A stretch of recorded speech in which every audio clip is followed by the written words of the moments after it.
What's up everybody, it's me Troy and I'm back again with another video. I want to say thanks again to everybody who liked, commented, and subscribed in the recent months on recent videos and all that stuff. I needed to get like a dialogue sheet going on here, I think. Anyway, this is a tag video, of course, because the title mentions tag. I know that I've been tagged by some people before and I'm so sorry if I have not gotten to your tag. Girl, I'm tired. You know, I done said it in other videos, child. I don't know. Anyway, I want to do this tag because it seemed fun and easy, and you know me, I tend to overthink things, and then my mind just get in the middle of the questions, and I just start just doing stuff, talking about stuff that ain't got nothing to do with the damn tag. But I was tagged by Denise, so I want to say thanks, Denise, and I'm going to do this tag now, so I'll do the best that I can to the best of my abilities. This is a would you rather tag, so of course it's would you rather this or this. First question is, would you rather read trilogies or would you rather read standalones? And I previously did a video in which I said that I love series, so I guess a trilogy, some people call it trilogy. What is that about? Trilogy, girl, I don't know. I'm from the South, we just say trilogy and we don't even say that shit right. Number two, would you rather read male authors or female authors? Now, I really do not like this question because see, these tags, they ask you to answer these questions and I just got this big gray area going on and it's too complicated for me, but I cannot pick.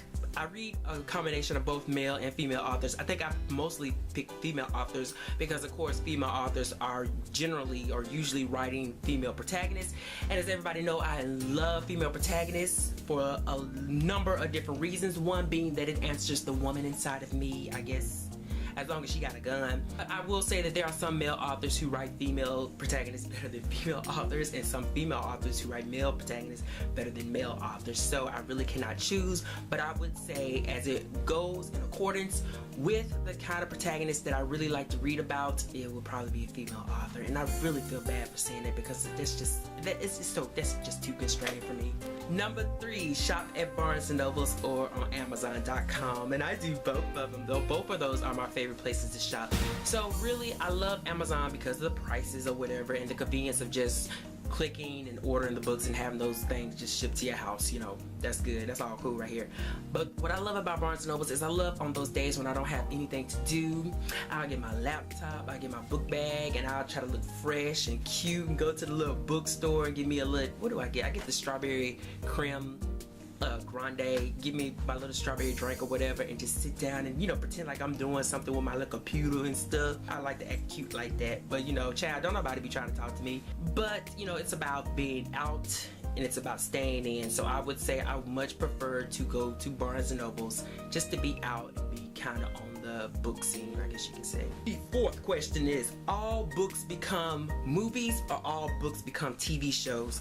I would have to say TV shows. This is an easy question. I would have to say TV shows because you can extend the material throughout 22 episodes, like this is a general season with a TV show. But with a movie, girl, they give you about like an hour and 30 minutes, and that's all you got to even talk about the book. Number five, Mortal Kombat. Number five, read 5 pages a day or 5 books a week.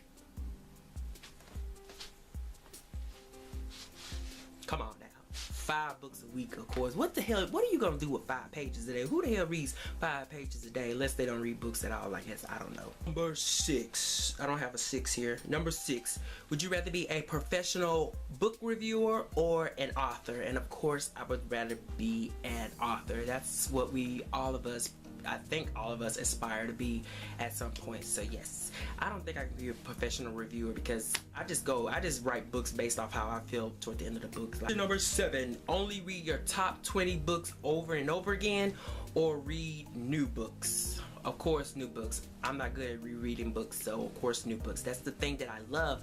It's like I can have plenty of books that I can just reread, but my thing is, look, there's thousands more books out there. I have to discover them, I have to read them, so I'd rather have the opportunity, I was about to go off on here, to read new books. Number 8. This is not 8, this is 8 right here, this is 8. Number 8, be a bookseller or a librarian. Now, this is a fun question, an interesting question, because I've actually I actually been both of them before.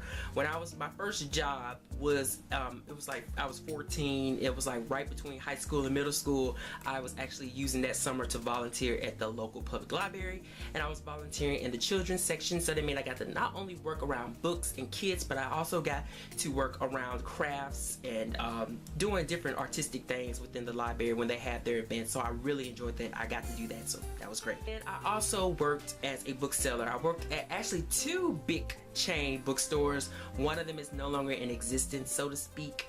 When I lived in Atlanta for 2 years, I worked at Borders Books downtown.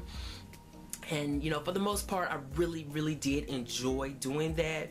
My reading, not comprehension, my reading went from like maybe a 7 to a 11 or 12 or so, much higher than that. That scale, just throw that damn scale away. We don't need to do that scale. It opened my eyes actually having the opportunity to work in a bookstore, because I always wanted to work in a bookstore.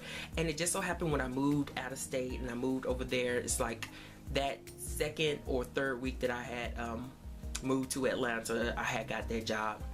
Really, I was gonna work at the cafe portion of a Barnes & Noble's in that area, but I'm not very good at being interviewed by people. Like, I learned my lesson during that interview.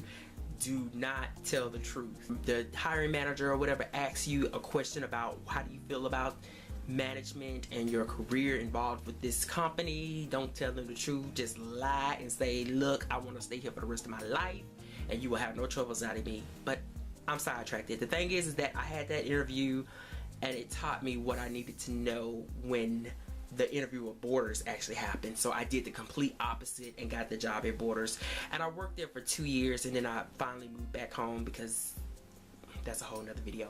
When I moved home for like I think I want to say it's about 3 months later, I got the job. I got another job at Books A Million. So I actually worked at Books A Million also. I worked there for about 2.5 years, and if I could choose between the two, they both have their pros and cons, but I did not so much like Books A Million because I didn't like the pressure that they put on their cashiers to sell those, you know, those cards. You know, you have to sell those cards. If you don't sell those cards, you get no hours, and they really look down on cashiers who don't get a certain number of those cards. I've even seen some cashiers get fired at my time at Books A Million because they didn't, you know, sell enough cards throughout the week. And they was just, I was so tired of them. I was like, look, I'm about to put in my 2 weeks notice. Y'all can just go to hell, because I'm through with y'all.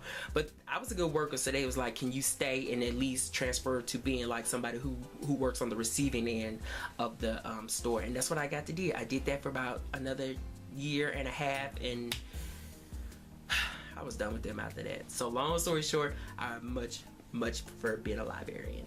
Number 9. Only read in your favorite genre, or read only in a variety of genres other than your favorite. I hope I worded that right. If I didn't, you're gonna have to wheel that back. But what I will say is that, hell, I don't know. Well, everybody knows that my favorite genre is the mystery genre, but I always have something else on the side that I really love. So for the sake of diversity, I would just have to go ahead and say outside of my genre, because that's, you know, that's just what it is. But then again, when I think about it, there's so many different authors who provide what I look for outside of my genre, you know, that does write mystery, that does write protagonists who are, you know, of an ethnic persuasion of some sort. So I don't know, it's a difficult choice. Finally, number 10, only read ebooks or physical books. Then I just did a video on that, so I'm not going to explain that, but of course it's physical books. So that's it, guys. That is it for this tag video. I want to say thanks to everybody who just commented, liked, or subscribed. You need to do that right now. But I think I want to actually tag some people this time. I'm going to tag Jay. If you have not done this, then, you know, go ahead or do it or not. No pressure for me, girl. Y'all can do whatever y'all want, to be honest with you. But I'm gonna go ahead and tag Janie at Bookworm's Buddy, and I'm gonna go ahead and tag Janelle, and I'm gonna tag Bridget at Bridget's Book Nooks. And I think I'll tag Ashley, maybe 2 Ashley. So I'm just gonna do 4. Look, don't be mad. Like, I'm sorry. I just don't, okay?